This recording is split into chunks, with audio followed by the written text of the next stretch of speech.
욥기는 이스라엘 밖에 우스라고 하는 땅에 살고 있는 한 남자 욥에 관한 이야기입니다. 성경은 그가 의로운 사람이고 허물이 없고 하나님으로부터 인정을 받는 그런 사람이라고 성경은 기술을 하고 있습니다. 그런데 이 욥은 어느 날 전혀 예기치 못하게 졸지에 모든 재산과 소유를 다 잃어버리게 됩니다. 그리고 자신의 10명의 아들, 딸들이 집이 무너지면서 깔려서 다 죽어버립니다.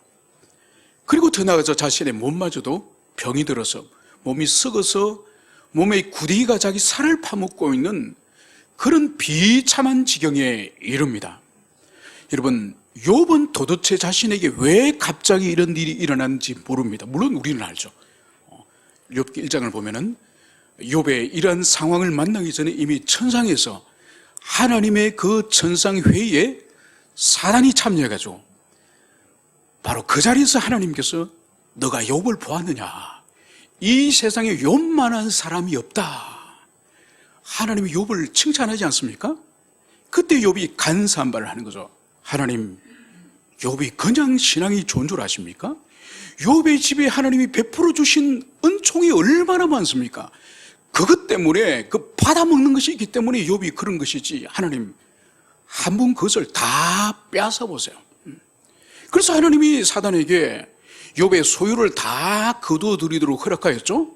그래서 재물을 다 빼앗고 심지어 자식마저도 다 죽게 하였죠. 그래도 욥이 이 신앙의 절개가 변함이 없어. 또다시 사탄이 뭐라 그랬습니까? 하나님, 그것 말고 욥의 육신 자체를 한번 쳐봅시다.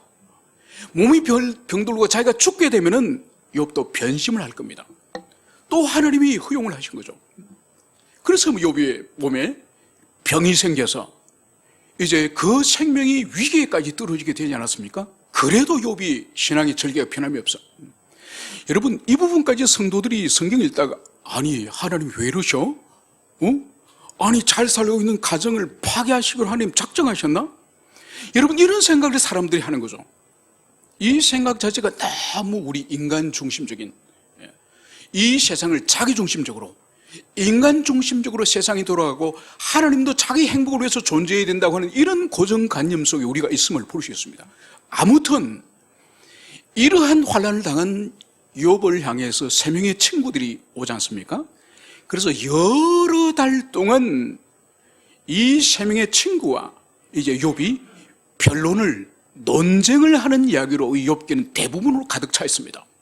그게 3장부터 무려 37장까지 엄청난 양 3분의 2 이상이 이 욥과 3명의 친구와 그리고 뒤늦게 합류한 엘리후의 논쟁이 바로 이 욥기의 대부분을 차지하는 거죠. 여러분, 3명의 친구와 엘리후의 공통적인 논리가 뭔가요? 바로 인간이 어느 날 큰 환난을 당하는 것은 그것은 하나님의 벌이다. 그러므로 지금 욥 당신은 하나님의 큰 벌을 받은 것이다.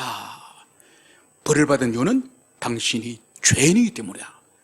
당신이 겉으로는 경건하고 의롭고 도덕적으로 살았는지는 모르겠지만은 감춰진 큰 죄가 있다. 그래서 지금이라도 당신은 참회를 하고 회개를 하고 하나님과 관계를 회복하면은 하나님이 다 돌려주시고 회복하실 것이다. 이것을 친구들이 그리고 엘리후가 계속적으로 욥에게 압박을 하지 않았습니까? 그래서 마지막 욥은 어떻게 하죠? 이 친구들과 더 이상 논쟁을 하고 싶지 않은 거죠. 그래서 하나님 당신이 직접 오셔서 나의 이 억울함, 나의 이 원통함을 하나님 당신이 규명해 주십시오. 그러면서 이 38장에 하나님이 직접 나타나시기 전에 37장까지 이런 논리로 이 4명의 사람이 욥과 계속 논쟁을 하는 이야기가 지속되었습니다. 그러면서 오늘 우리가 38장 드디어 하나님이 욥이 그토록 친구들에게 당신들과 논쟁하기보다는 나는 하나님과 직접 대면하여서 도대체 나에게 왜 이러한 환난이 왔는지 하나님 당신에게 응답을 듣고 싶습니다. 바로 이 간구에 대한 응답으로서 이제 하나님께서 이제 욥과 그 사람들에게 나타나는 것이죠. 여러분, 이것을 말하기 전에 잠시 전에 우리가 이 성경의 지혜를 잠깐 우리가 이해해야 됩니다. 여러분, 성경의 지혜는 두 종류의 지혜가 있습니다. 바로 규범적 지혜와 반성적 지혜라고 하는 이 두 지혜가 있습니다. 여러분, 규범적 지혜는 뭔고 하니까 하나님께서 이 세상을 다스릴 때 이 하나님의 지혜 가운데 이 규범적 지혜로 다스린다는 것은 하나님의 지혜가 일정한 규범이 있다는 거죠. 마치 여름이 지나면 가을이 오고 가을이 지나면 겨울이 오고 겨울이 지나면 봄이 오는 것처럼 이런 일종의 패턴이 하나님의 지혜 가운데 있다는 거죠. 이것을 가장 잘 보여주는 것이 바로 신명기 28장에 있는 신명기적인 지혜예요. 거기는 우리가 알다시피 순종하면 너희들이 이런 복을 받게 되고 불순종하면 너희들이 이런 복을 받게 된다. 이것이 규범적으로 패턴화되어 있습니다. 그리고 더 나아가서 잠언의 지혜도 규범적 지혜예요. 그래서 너희들이 하나님의 지혜를 존중하고 하나님이 가라고 하는 길을 따르면 너희들이 형통하고 잘 될 것이고, 하나님의 지혜를 무시하고 하나님의 지혜를 알고 싶지도 않고 너희들의 소욕을 따라 살면 너희들이 요렇게 망할 것이다. 이것이 잠언의 지혜이지만 이것도 규범적 지혜예요. 그리고 마지막은 역사서에 등장하는 이 하나님의 지혜, 이 지혜가 또 규범적 지혜예요. 자, 보세요. 다윗이 하나님께 순종하여서 그때는 하나님께서 나가는 전쟁마다 다 이기게 하고 다 형통하게 하고 다 복을 주셨지만은 전쟁 때 더 이상 나가지 않고 자기 신하의 아내를 탐을 내면서 간음을 하고 임신을 하니까 이 남편까지 죽여버리고 이 악한 짓을 하니까 어떻게 되죠? 그 집안의 자식들끼리 칼부림이 끝이 나지 않고 이 나라의 반란이 끝나지 않는 그런 환란을 이 다윗이 경험하지 않습니까? 그래서 이 역사서에 등장하는 수많은 왕들과 사건들 또한 하나님의 규범적인 지혜예요. 그런데 이 성경 가운데는 규범적 지혜로 이해되지 않는, 역사를 통찰할 수 없는 예외적인 일들이 있다는 거죠. 그래서 보세요. 구약의 역사서 가운데 특별히 이 악한 왕들, 악인들이 형통하고 악인들이 잘 되는 경우도 얼마나 많습니까? 오히려 의인이 고난을 당하고 의인이 핍박을 당하고 의인이 죽음을 당하는 이런 일들이 얼마나 많습니까? 바로 이것이 규범적 지혜의 예외적인 이 지혜가 바로 이 반성적 지혜, 이 성찰적 지혜, 이 지혜가 이 성경 속에서 공존한다는 것을 볼 수 있습니다. 여러분, 이것은 우리 현실도 마찬가지요. 악인들이 때로는 형벌을 받고 때로는 고난을 당하여서 악인들이 징계를 당하기도 하지만은 의인이 오히려 의롭게 사는, 거룩하게 사는 성도들이 더 고통을 당하고 환난을 당하는 일들이 얼마나 많은지 모릅니다. 오히려 교만하고 악한 자들이 잘 먹고 잘 살고 떵떵거리는 일들이 우리가 살아가는 이 시대 가운데에서도 흔히 볼 수 있는 거예요. 바로 이것이 뭔고 하니까 규범적 지혜의 예외적인 현상, 바로 반성적 지혜, 성찰적 지혜예요.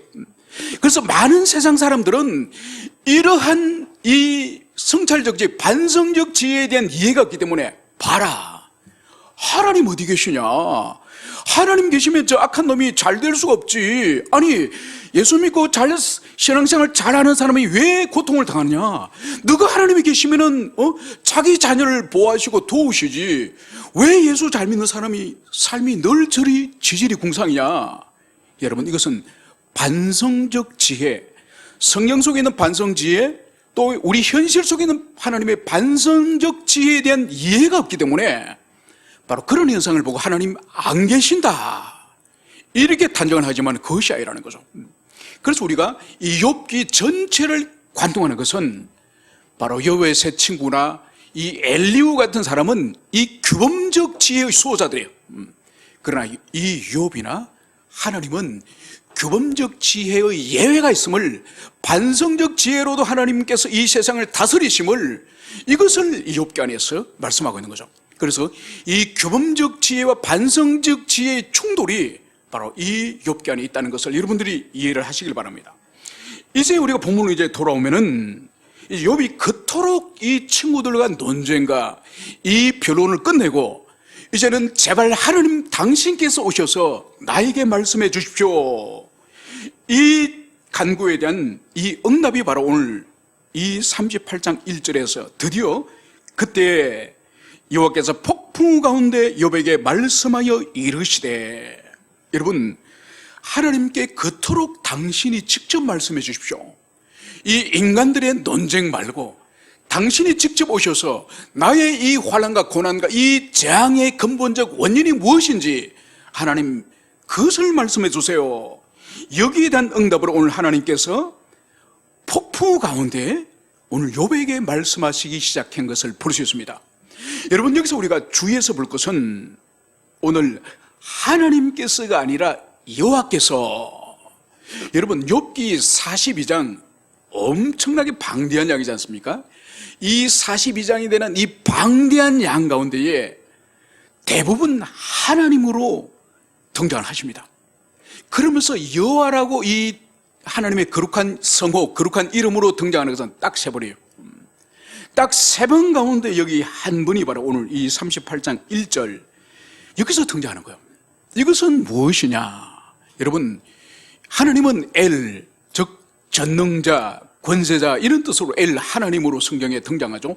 여호와는 뭔가 하니까 하나님께서 당신의 언약 백성 모세를 통해서 시내산에서 언약을 맺으실 그때에 이 출애굽기에서 하나님 당신의 성호를 주님이 드러내십니다. 바로 모세가 이집트로 보내질 때에 하나님, 도대체 그러면 내가 백성들에 가서 누가 나를 보내서 이집트로 왔다고 말할까요? 그때 하나님께서 여호와 당신의 성호를, 거룩한 이름을 말씀하시죠. 그래서 하나님은 스스로 계시는 자다. 그래서 여호와는 하나님의 언약 백성들과의 친밀함을 드러내는 당신의 이름이 바로 여호와인 거죠. 그래서 우리가 성경 속에 여호와라는 이름이 등장하면은 이것은 하나님께서 당신의 백성들에게 친근함을 가지고 특별한 그 호칭으로서 당신의 백성들에게 다가가는 것이다. 이것을 여러분들이 이해를 하시면 되겠습니다. 그런데 오늘 하나님께서 폭풍우 가운데에 욥에게 오늘 나타나셔서 말씀을 하셨다는 것을 볼 수 있습니다.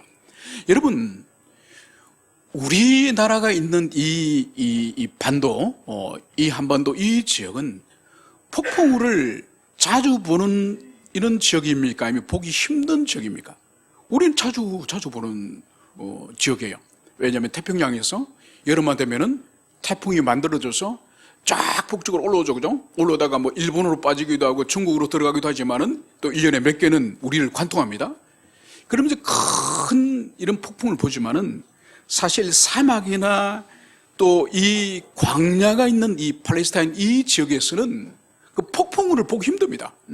엄청난 바람과 엄청난 비가 쏟아지는 이런 것은 이 팔레스타인 지방에는 거의 보기 힘든 거죠. 그래서 하나님께서 만약 그 지방에 흔히 볼 수 있는 자연현상으로 나타나면은 사람들이 놀라지 않겠죠, 그죠? 아주 보기 힘든 시내산에서 이 산 전체가 불타고 있는 듯한, 그리고 산 전체에서 이 하나님의 이 음성이 마치 천둥 벼락을 치는 듯한 그 소리에 사람들이 두려워서 우리가 죽을 것 같습니다. 하나님, 이제 모세와 하나님과 대화하시고 우리와는 말씀하지 마십시오. 그러니까 그 현상들이, 그 자연현상들이 얼마나 두려웠으면 죽을 것 같다. 그것처럼 이 폭풍우는 이 광야의 사람들이 볼 수 있는 것이 아니에요. 바로 이 폭풍 가운데 하나님이 드디어 임재하시고 하나님이 여기 계신다고 하는 당신의 임재를 드러내시는 방식이 바로 이 폭풍 방식입니다. 그래서 오늘 하나님께서 드디어 욥에게 말씀을 하는 것을 볼 수 있습니다. 여러분, 오늘 여기서 우리가 또 주목할 것은 폭풍 가운데 하나님이 욥을 찾아오시고 욥의 친구들과 이 인생들을 찾아오셨다는 것을 볼 수 있습니다. 여러분, 이 엘리후가 마지막에 등장하여서 욥에게 무슨 말을 하는 거니까, 욥이 직접 하나님께서 오셔서 나의 이 억울함, 나의 이 도무지 이해할 수 없는 이 상황을 하나님 직접 말씀해 주십시오. 이것을 아뢰니 이 엘리후가 뭘 말하는 거니까, 하나님이 너와 무슨 상관이 있느냐. 의인이 의롭게 살아도 하나님과 아무 상관이 없고 악인이 이 땅에 악을 행해도 하나님과 아무 상관이 없다. 폭풍 가운데 계신 하나님이 욥 당신과 무슨 상관이 있느냐. 그래서 하나님을 배웠고자 하는 이 욥을 오히려 책망하지 않았습니까? 그런데 오늘 하나님은 오늘 욥에게 직접 나타나셔서 폭풍 가운데 말씀하시는 이것을 여기서 볼 수 있는 거예요. 여러분, 이게 뭔가 하니까 하나님은 폭풍우를 지으시고 폭풍우를 다스리시고 그리고 모든 피조세계를 만드신 초월하신 하나님이시기도 하지만은 바로 오늘 욥이 하나님을 배웠기를 그토록 간구하였을 때에 당신의 백성들, 당신의 자녀들을 찾아오시는 바로 내재하시는 하나님 또한 하나님의 속성인 것을, 이것을 성경 전체가 말씀하고 있습니다. 그래서 성경 전체 하나님의 속성들이 많이 있지만은 가장 대표적으로 두 속성을 들라하면은 하나님은 당신이 지으신 이 모든 피조 세계 너머에 계시는 초월에 계시는 초월적인 하나님이다. 그러나 하나님은 멀리 초월에 계시는 하나님만이 아니라 바로 당신이 지으신 이 세계 속에 들어오셔서 이 모든 만물을 당신이 만드신 이 창조 세계를 당신이 또 현재적으로 다스리시는 분이요, 통치하시는 분이요. 특별히 인간의 역사 속에 들어오셔서 왕을 세우기도 하고 나라를 세우기도 하고 왕을 생명을 뺏어가기도 하고 나라를 무너뜨려 하시고, 그리고 또 주님께서는 역사의 구비마다 사건마다 하나님의 개입하심과 역사하심이 있지 않습니까? 그리고 마지막에는 어떻게 하십니까? 하나님의 이 내재성의 절정이 바로 하늘의 하나님께서, 영이신 하나님께서 사람으로 태어나신 이 성육신의 사건, 이 성육신의 사건이 최고의 하나님의 내재성을 보여주신 거죠. 그리고 더 나아가서 주님이 40일 만에 하늘로 올라가신 이후에 우리 주님 대신 이 땅에 성령을 보내주셔서 이 성령님께서는 예수를 진실로 믿는 자들, 진실로 그리스도 예수를 영접한 자들의 이 내면 속에 들어오셔서 우리에게 죄를 깨닫게 하시고 진리를 깨닫게 하시고 하나님을 위해서 영광스럽게 살고자 하는 이 거룩한 욕망을, 거룩한 열정을 우리 속에 계시는 성령님께서 그 일을 하시는 거예요. 그래서 초월하시기도 하시지만은 이 땅에 사람으로 오시고 또 올라가신 이후에는 성령을 보내셔서 우리 한 사람 한 사람의 심령 속에 우리 몸을 성령으로 삼으셔서 우리 속에 계시는 성령 하나님이신 것을, 그것을 보여주고 있는 거죠. 그래서 우리는 성경 전체를 관통하는 하나님의 초월성과 하나님의 내재성을 항상 염두에 두고 성경을 여러분들 읽고 묵상하시기를 축원드립니다. 이제 하나님의 말씀이, 오늘 노기를 띤 하나님의 말씀이 시작됩니다. 무지한 말로 생각을 어둡게 하는 자가 누구냐? 여러분, 하나님께서 이 인간들이 1장부터 37장까지 이 5명의 인간이 얼마나 하나님은 이런 분이다, 하나님은 저런 분이다, 하나님께는 이렇게 나가야 된다, 하나님께 이렇게 참여해야 된다, 얼마나 37장까지 이 많은 인간의 이 논쟁이 있었습니까? 그 논쟁을 하나님이 다 지켜보셨죠, 그죠? 다 곁에서 지켜보시면서 하나님 마음이 얼마나 속이 터지겠습니까? 여러분도 그런 경험이 있으시죠, 그죠? 몇 사람이 모여서 토론을 한다든지 무슨 논쟁을 할 때 이 어린애 수준의 사람들이 막 도토리 키재기식으로 막 논쟁을 하는 거예요. 옆에서 가만히 보고 있으니 기가 찬 거예요. 그래도 가슴을 꾹꾹 누르고 참고 있습니다. 드디어 그 사람들의 말이 다 끝난 거예요. 그러면 가슴을 치면서 이것들아, 그것이 아니고, 여러분 그런 일들이 있지 않습니까? 그처럼 오늘 하나님께서 이 37장까지 이르는 이 방대한 인간들이 이 쏟아져낸 이 말 끝에 하나님께서 제일 먼저 입을 여신 이 말씀이 바로 뭐죠? 무지한 말로 생각을 어둡게 하는 자가 누구냐? 여러분, 이 말씀 안에 하나님의 이 분노, 또 하나님의 이 책망하는 말, 이 마음을 여기서 우리가 느낄 수가 있는 것이죠. 그래서 주님께서는 지금 이 질책하는 이 대상이 도대체 누굴까요? 여러분, 1차적으로는 지금 하나님이 여기서 말씀하시는 것은 욥을 향해서 말씀하시는 거예요. 욥을 향해서 말씀하시고, 두 번째로는 욥의 새 친구 엘리후, 그리고 이 사람들만 있는 것이 아니거든요. 지금 이 논쟁은 여러 개월 동안 논쟁이 되는 거예요. 그리고 이 주변에 참관인이 반드시 있었습니다. 그래서 아무튼 욥과 논쟁하고 있는 이 모든 사람들을 욥을 지금 대표로 하여서 지금 하나님이 책망을 지금 하고 있는 것을 볼 수 있습니다. 그러면 욥을 향해서, 그리고 이 사람들 향해서 주님의 이 뜻이 바로 뭔가요? 무지한 말로 너희들이 지금 무식하다는 거예요. 여러분, 이 뜻을 가만히 보면은 이 의미가 바로 뭔고 하니까 이게 뺄리 다타라는 말이에요. 이 뺄리라는 것은 no, never, 전혀 없다는 거예요. 다트는 지식, 히브리어 지식을 말하는 거예요. 그래서 하나님을 아는 지식, 우리가 가장 이 성경이나 이 기독교 신앙에서 중요한 이 하나님을 아는 지식을 다트 엘로힘이라 부르지 않습니까? 이 다트 바로 지식을 말하는 거예요. 그 앞에 뺄, 하나도 지식이 없다. 여러분, 하나님께서 지금까지 37장에 이르도록 이 4명의 인간들, 이 사람들은 그 땅의 최고의 지혜자요, 현자의 보통 시민들이 아니에요. 이 욥이라든지 욥의 세 친구와 엘리후는 우리가 욥기를 읽어봐서 알겠지만은 4,000년 전에 성경 계시도 없는 시대에 이 정도 하나님의 계시에 대해서 말할 수 있다는 것은 놀라운 일일 정도로 그 시대에 이 사람들은 현자들이고 지혜자들이에요. 그래서 나름대로 인생의 경험도 있고 나름대로 영적인 체험도 있고 또 조상들로부터 들었던 그런 전성들도 있고 많은 지식을 이 사람들은 가지고 있는 거예요. 그런데 하나님께서 들어보실 때에 이 사람들이 바로 뭐라고요? 지식이 없다. 여러분, 이 지식이 없다고 할 때 이 다트라고 하는 이 지식은 단순히 책을 읽어서 습득하는 지식을 말하는 것이 아니에요. 이것은 누구에게 전해들어서 습득한 지식을 말하는 것이 아니에요. 이것은 전인격적으로 체험한 지식을 말하는 거. 그래서 이 본질이 뭐냐? 이 하나님에 관한 지식, 이 본질이 뭐냐? 하나님의 성품에 대한 경험을 말하는 거. 우리의 전인격의 하나님의 성품에 대한 경험을, 이것이 바로 다타 엘로힘, 하나님에 관한 지식을 말하는 거. 예를 들면 이런 거요. 여러분, 불은 뜨겁습니다. 불은 아주 뜨겁습니다. 이런 말을 통해서 불은 뜨겁구나. 그런데 이런 이 쇠잔에 연탄불에 한 30분 벌겋게 달고 가죠. 자, 손을 내밀어 보십시오. 불은 이렇게 뜨겁습니다. 치치. 여러분, 영원히 그것을 잊을 수 있겠습니까? 화상을 한번 대면 영원히 그 불의 고통을 잊을 수 있겠습니까? 여러분, 불의 고통을 이 불에 대여서 화상으로 경험하는 이것이 바로 체험적, 전인격적으로 하나님을 경험하는 것이 바로 이것을 지금 하나님 말씀하는 거예요. 욥과 너의 친구들 모두들 하나님이 이런 분이다 저런 분이다 하나님의 성품이 이것이다 저것이다 말하지만은 너희들은 체험적인 전인격적인 그런 지식은 하나도 없구나. 여러분, 이것을 주님 말씀하셔.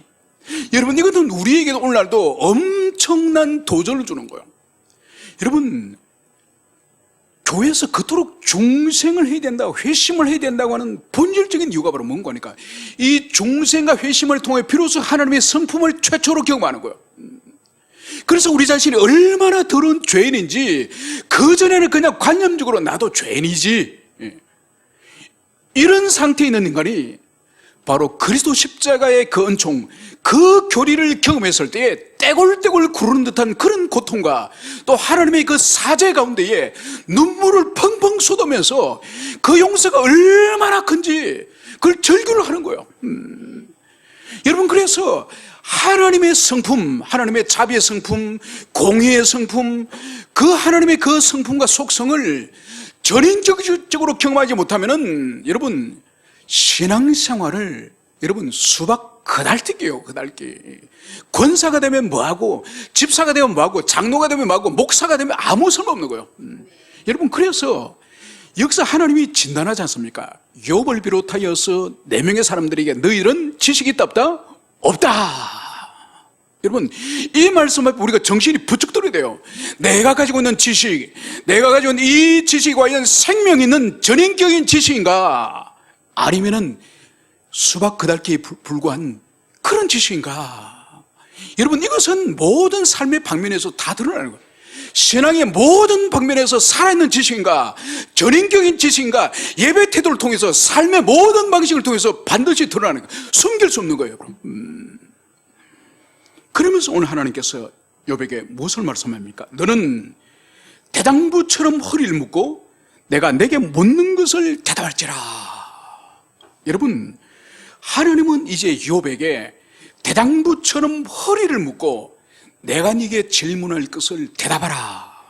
주님은 이 말씀을 하세요. 여러분, 하나님이 이제부터 질문을 하시기로 작정하셨습니다. 여러분, 왜 하나님께서 질문을 하실까요? 여러분, 이것은 욥이 13장 23절에 욥이 하나님께 나에게 질문해 달라, 질문에 응답해 달라고 욥이 하나님께 부탁한 거예요. 이렇게 욥은 말했습니다. 나의 죄악이 얼마나 많으니까 나의 죄 허물을 내게 알게 하소서. 하나님, 도대체 이런 환난과 이런 고난을 내가 당하는 이유가 뭡니까? 내 죄를 나에게 알려주십시오. 내가 무슨 허물이 있습니까? 내 허물을 알려주십시오. 여러분, 이것을 욥이 요청한 거예요. 그래서 하나님이 이제 너 허리를 동이고 대장부처럼 내가 묻는 말에 대답을 하라. 주님이 이 말씀하시는 거예요. 여러분, 여기서 주님께서 그냥 대답하라 말씀하실 수도 있지만은 허리를 동이고 대장부처럼, 여러분, 우리나라 옷이 오늘날 양복이 있어서 아래에 이 혁띠가 있고 또 위에 단추가 있고, 그래서 옷이 이렇게 몸에 딱 붙는 이런 슬림한 모습이지 않습니까? 이 팔레스타인의 이 광야의 사람들은 다 옷이 통이에요. 헐렁합니다, 아주. 또 원피스처럼 이 땅에 끌릴 정도로 그런 옷을 입고 다니죠. 그래서 이 히브리인들, 이 광야 사람들은 이 농사일을 하려고 하거나 아니면 전쟁에 누가 싸우려고 할 때는 반드시 옷을 딱 동여매야 됩니다. 그래서 이 띠로, 이 혁띠로 딱 동여매고 농사일을 하든지, 아니면 전쟁이나 싸울 때도 반드시 옷이 치렁치렁하지 않도록 딱 동여매고 그렇게 전쟁을 하는 거죠. 오늘 하나님께서 마치 욥을 향해서 농사일을 하거나 아니면 전쟁에 나가는 이제 용사처럼 바로 그런 태도를 하라, 이 말씀을 오늘 주님이 하시는 거예요. 여러분, 이것은 무슨 의미인가 하니까 이제 내가 묻는 질문에 너가 대장부처럼, 그리고 전쟁에 나가는 병사처럼 단단히 준비해서 내 질문에 대답하라. 내 질문의 대답을 어물쩡하려고 생각하지 말고 전쟁에 나가는 용사처럼 그런 태도로 대답을 준비해라. 이 말씀을 주님이 하시는 것을 여기서 볼 수가 있습니다. 그러면서 오늘 하나님의 이제 질문이 시작됩니다. 4절, 내가 땅에 기초를 놓을 때에 네가 어디 있었느냐? 내가 깨달아 알거든 말할지니라. 여러분, 오늘 욥이 그토록 기도하고 간구했던 뭡니까? 하나님, 오셔서 제발 나의 이 환난과 이 재앙의 원인이 뭔지 말씀해 주십시오. 이것을 욥이 기다렸는데 오늘 하나님의 이 질문의 시작은 뭡니까? 말씀의 시작이 뭐죠? 내가 땅에 기초를 놓을 때 네가 어디 있었느냐? 여러분, 하나님은 지금 말씀하시는 게 뭡니까? 창조를 말씀하세요. 창조를. 욥은 자기 인생, 자기 개인의 문제, 내가 왜 이러한 큰 죄를 짓지도 않은데, 특별한 죄를 짓지도 않는데 이러한 재앙을 제가 받았습니까? 그것이 궁금합니다. 이렇게 욥은 간구했지만 하나님은 오늘 동문서답하는 거예요. 내가 이 천지와 만물을 지을 때에, 이 땅에 기초를 놓을 때 그때 네가 어디 있었느냐? 여러분, 그때 욥이 어디 있겠습니까? 엄마 뱃속에도 있지 않죠. 만물을 지었을 때는 우리 인간과 이 세계가 존재하지 않는 영원 속에서, 하나님의 작정 속에서 그 만물을 주님이 창조하셨는데, 오늘 하나님께서는 제일 먼저 욥에게 내가 이 땅에 기초를 놓을 때에, 이 만물을 주님께서 창조하시려고 이 기초 토대를 놓을 때에 너 욥, 너는 어디 있었냐? 이 질문을 하는 것을 여기서 볼 수 있습니다. 여러분, 여기서 우리가 왜 하나님께서 동문서답 같은 이 말씀을 하실까? 욥의 질문에 대해서 한 말씀도 안 하시고 침묵하시면서 동문서답을 하실까? 여러분, 이것은 욥과 친구들과의 대화에서 그 답을 볼 수 있습니다. 여러분, 세 번째 이 논쟁 가운데에 이제 이 친구들이 욥을 향해서 공격을 하지 않습니까? 첫 번째, 두 번째는 친구 한 명이 욥을 공격을 하면은 욥이 방을 합니다. 그리고 욥이 또 방어가 끝나면 또 다른 친구가 공격을 하고, 이게 첫 번째 논쟁, 두 번째 논쟁에서는 계속 되는 거예요.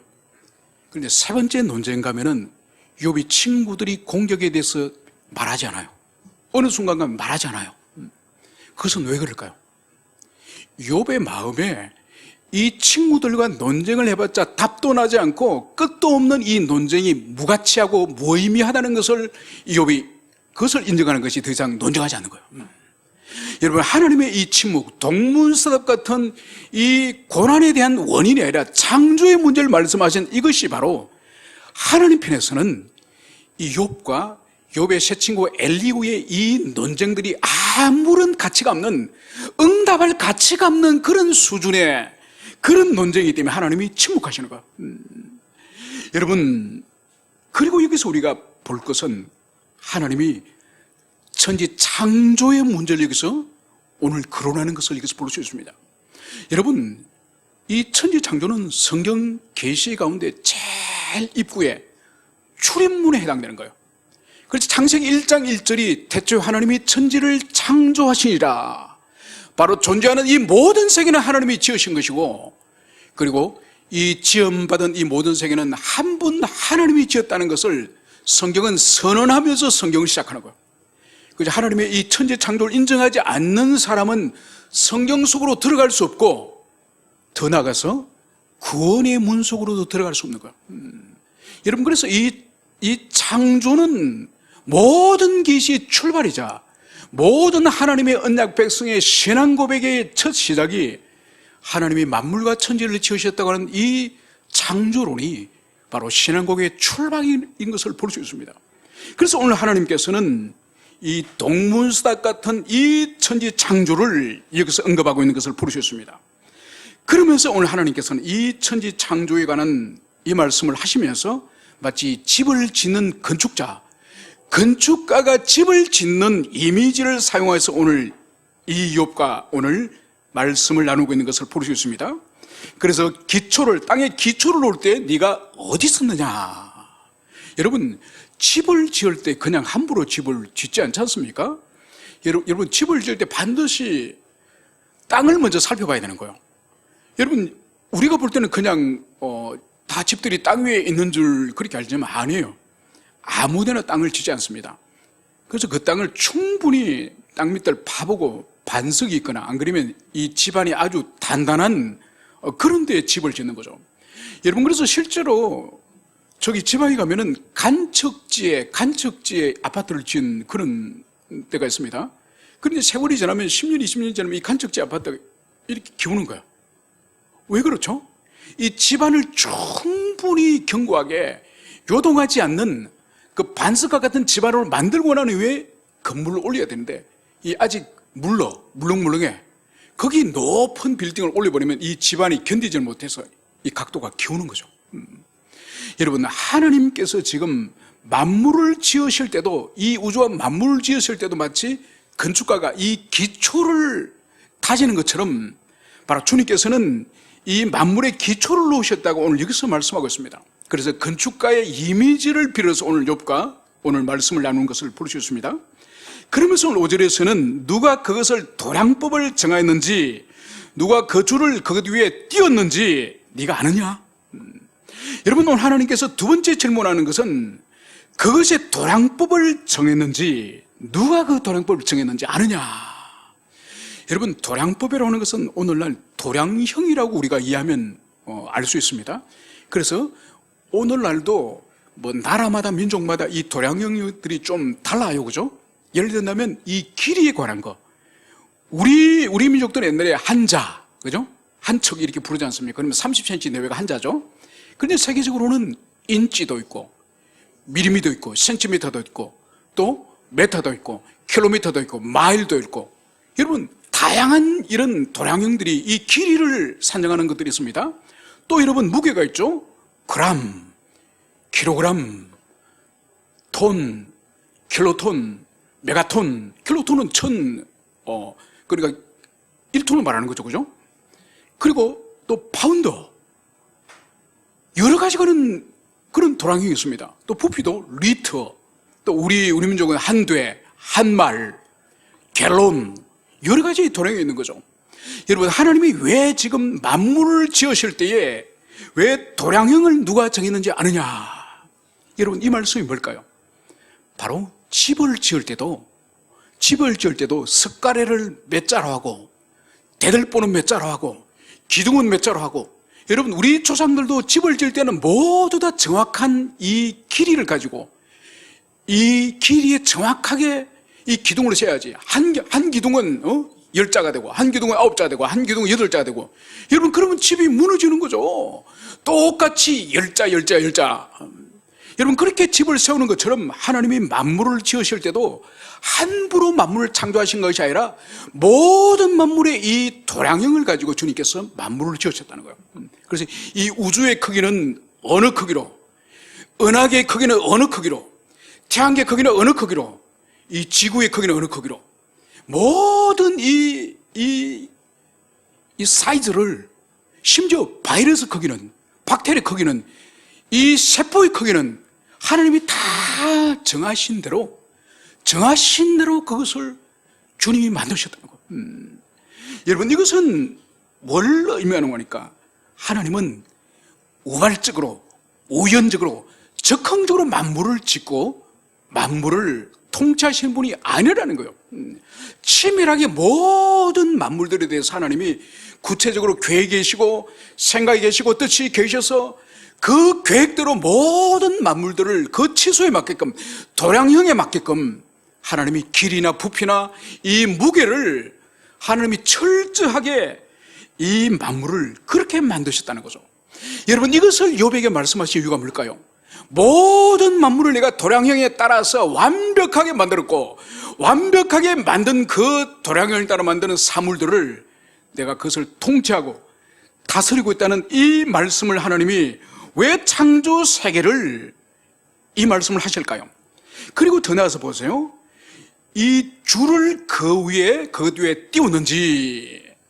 여러분, 이것은 좀 어려운 이해가 필요합니다. 바로 뭔가니까, 이 집을 짓는 목수들이 저희 어릴 때 이렇게 집을 짓는데 놀러 가면은 거기 나무 토막도 떨어져 있고, 그래서 그거 가지고 장난감 만든다고 갑니다. 그러면 큰 나무를 이렇게 눕혀놨지 않습니까? 이건 이제 대들보용이죠. 이렇게 굵은 것을 딱 눕혀놨습니다. 그러면은 이런 그릇, 이 먹통이 있어요. 먹통. 이 속에 먹물이 가득해요. 그리고 이 속에 실이 있으면 이 실을 막 먹물에 묻히는 거죠. 그래가지고 이 대목이, 이 목수가 딱 먹통을 딱 쥐고 있고, 또 다른 이 아래에 일하는 사람에게 이 먹줄을, 이 줄을 쥐고 이 나무 끝까지 가라 그럽니다. 그러면 나무 위에 이걸 딱 이렇게 똑바로 놓아요. 그러면은 이 대목이 손에 딱 들고 이 나무 위에 띄었다가 탁 놔요. 그러면 어떻게 되죠? 이 나무 위에 검은 줄이 쫙 똑바로 일직선으로 꺼지겠죠, 그죠? 옛날엔 그런 자가 없으니까, 긴 자가 없으니까, 그저 먹줄이 탁 나무에 부딪히면서 이 새까만 줄이 쫙 꺼지는 거예요. 그 줄을 따라서 톱질을 하라, 이런 뜻이에요. 바로 뭔가 하나님이 만물을 지으시되 함부로 만드시는 것이 아니라 길이와 무게와 부피와 이런 모든 것을 도량형을 따라 하나님이 계획하셨고, 그것을 정확한 치수대로 마치 대목이 나무를 자르듯이 하나님이 정확한 규격대로 만물을 각각 지었다, 이 말씀을 주님이 여기서 하시는 거예요. 여러분, 하나님이 이렇게 말씀하시는 이유가 뭘까요? 내가 만물을 지을 때도 모든 것을 무질서하게 만든 것이 아니라 규모와 질서를 가지고 만물을 만들고, 그리고 더 나아가서 그 만물을 주님께서 그 본성을 따라서 그대로 주님께서 다스리시고 통치하시고 운용하지 않았습니까? 여러분, 하물며 당신의 형상이 사람이야. 이 사물들도 완벽하게 만들고 완벽하게 주님이 통치하시고 다스린다고 한다면, 하나님 당신의 형상을 가진 인간들이야, 특별히 당신이 사랑하는 하나님의 언약 백성들, 당신의 자녀들의 인생에 대해서 하나님이 얼마나 완벽하게 주님께서 다스리시고 섭리하시고 이끄신다는 것을 욥에게 간접적으로 만물에 빗대어서 주님이 지금 이 말씀하시는 거예요. 여러분, 여기서 보여주는 것이 바로 뭔가 하니까, 창조주 하나님의 만물에 대한 절대 주권, 만물에 대한 절대 섭리, 하나님의 손밖에 벗어나는 것은 하나도 없다고 하는, 참새 한 마리가 떨어져 죽는 것도 하나님의 뜻이 아니고는 결코 일어나지 않는 동안은, 그 말씀을 오늘 하나님께서는 욥에게 이 집을 짓는, 이 목수가 집을 짓는 이미지를 사용하여서 바로 창조주께서 만물도 그렇게 완벽하게 섭리하시고 완벽하게 돌보시는데 하나님의 형상을 가진 인간에 대해서나 또 당신이 구속하신 당신의 백성과 당신의 자녀를 위해서는 얼마나 완벽하게 너희들을 섭리하는지 모른다. 여러분, 이것을 오늘 주님께서 말씀하시는 것이 바로 이 천지 창조를 빌어서 오늘 주님께서는 욥에게 간접적으로 당신의 절대 주권과 절대 섭리를 오늘 이 욥을 설득하고 있는 것을 여기서 볼 수가 있습니다. 그러면서 이제 7절, 그때 새벽별들이 기뻐 노래하며 하나님의 아들들이 다 기뻐 소리를 질러느리라. 여러분, 이제 그때는 하나님의 만물을 지으신 창조의 완성이 있다는 말하죠. 그때 새벽별들이, 하늘의 별들이 하나님의 창조를 감사하며 기뻐하며 찬양했다는 것과 하나님의 아들들이 기뻐 소리를 질렀다는 이것은 바로 하늘의 천사를 말하는 거죠. 영적인 존재의 이 천사들 또한 주님이 지으신 이 만물의 창조를 보고 그 영광과 아름다움을 보고 이 천사들도 기뻐 소리 질렀다고 오늘 여기서 말씀을 하고 있습니다. 여러분, 여기서 보여주는 것이 바로 뭔가니까 이 영적으로 하나님의 완벽한 이 창조의 아름다움을 보고 천사들이 하는 행동이, 제일 먼저 하는 행동이 찬양이요, 찬양. 여러분, 영적으로 이 기쁨과 희열의 이 대표적인 표현이 찬양이요, 찬양. 뭘 다른 것을 헌신하고 다른 데 가서 엉뚱한 짓을 하는 것이 아니라, 여러분, 누구든지 할 수 있고 가장 쉬운 주님을 높이는 방식이 바로 이 찬양이에요.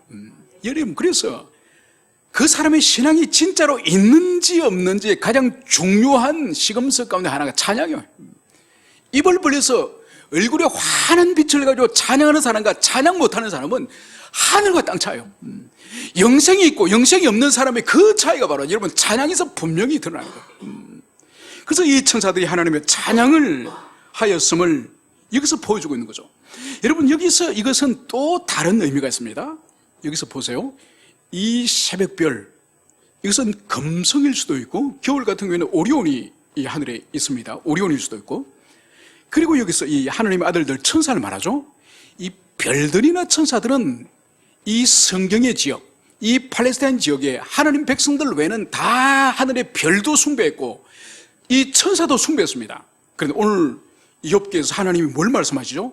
하나님을 경배하는 것이 인간만이 아니라 하늘의 별들도 하나님을 경배하고 하늘의 천사들도 하나님을 경배한다.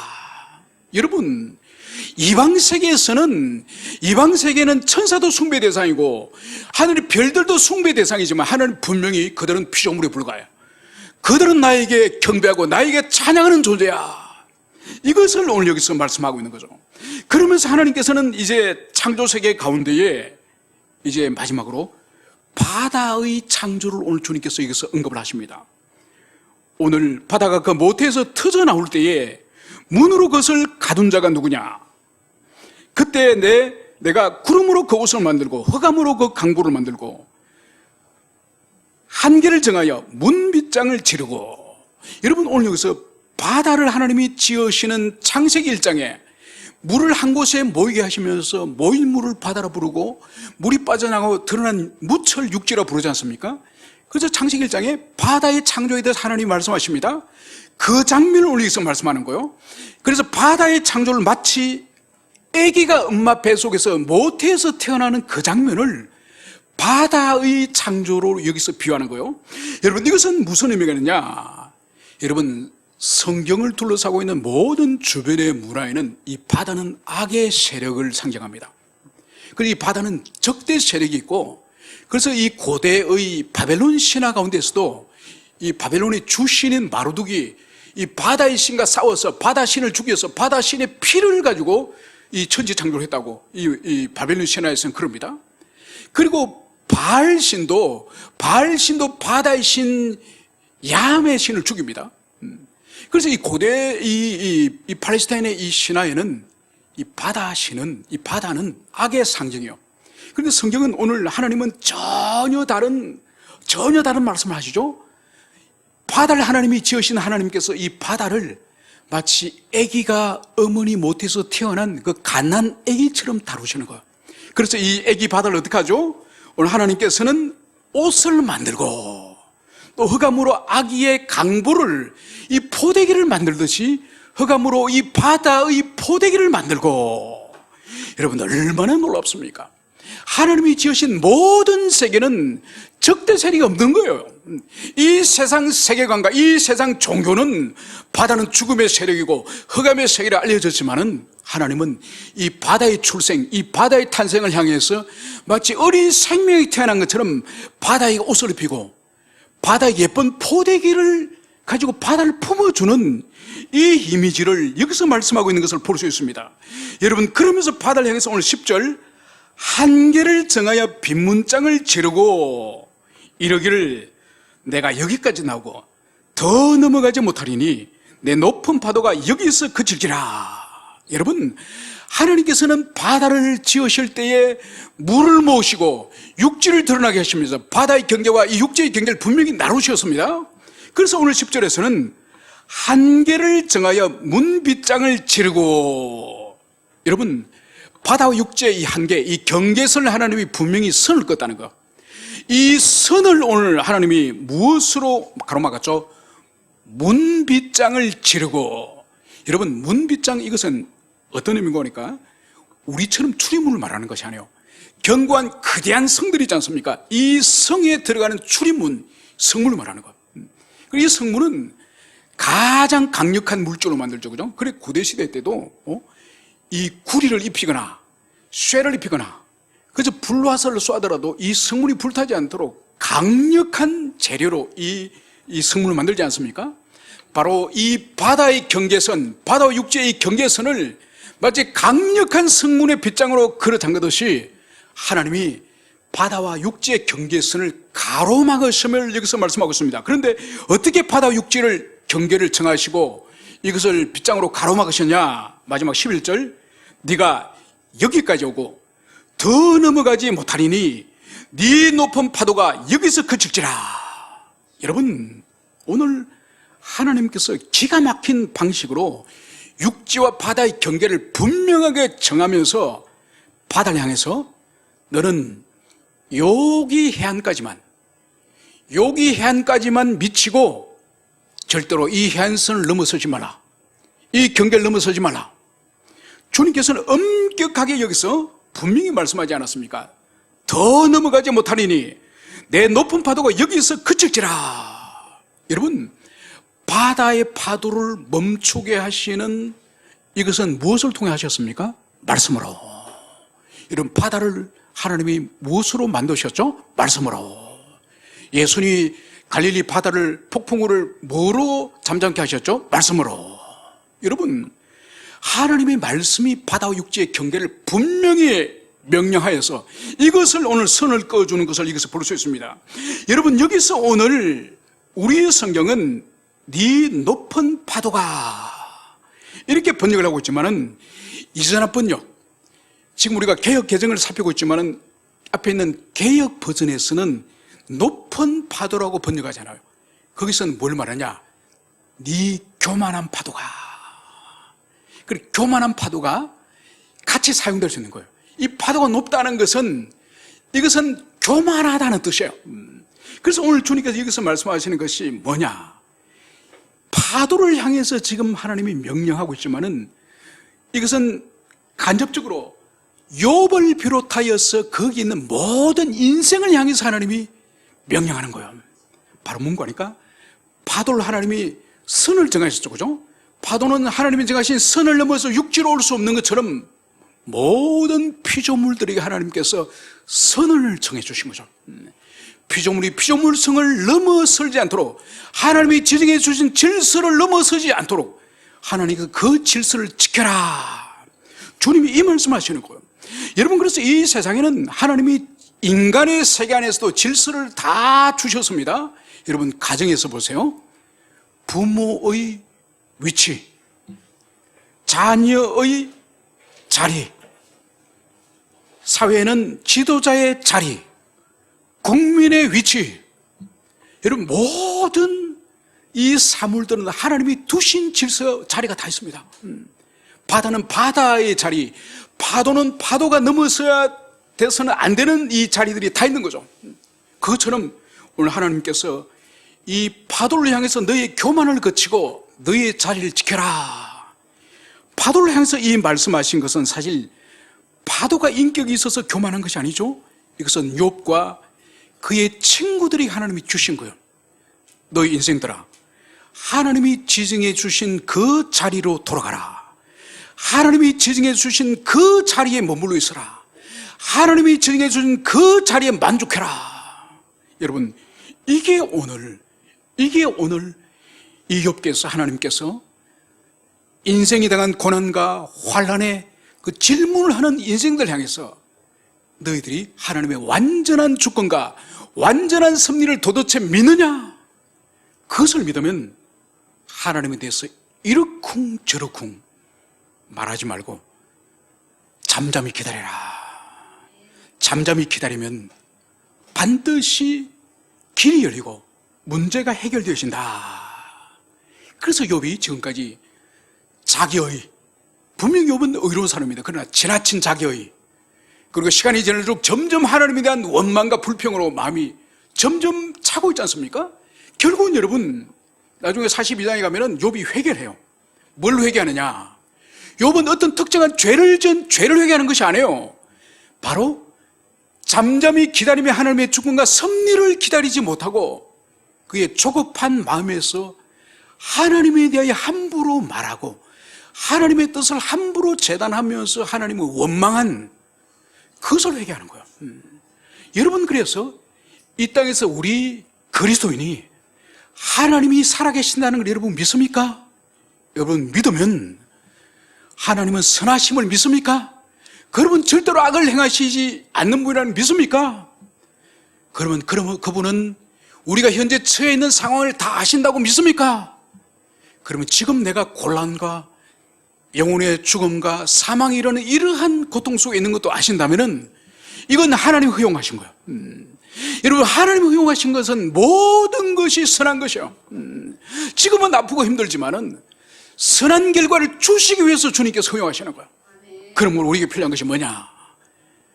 욥같이 이런 환난과 고통을 당하더라도 마음대로 입이 떠들고 경박스럽게 말하고 그렇게 할 것이 아니라 잠잠히 하나님의 절대 주권과 절대 섭리를 믿으며 잠잠히 기다린 자들에게 하나님이 길을 열어주시고 주님께서 모든 것을 회복시킬 거라고 하는 이 진리가 오늘 주님께서 이 창조의 사역을 통해서 말씀하시는 것임을 여러분들이 가슴에 새기시고 주님 앞에서 말은 말이나 다른 어떤 부끄러운 모습보다 오늘 주님이 말씀하시는 이 진리를 구석에 붙잡는 여러분 되시기를 축원합니다. 함께 우리 기도하시겠습니다.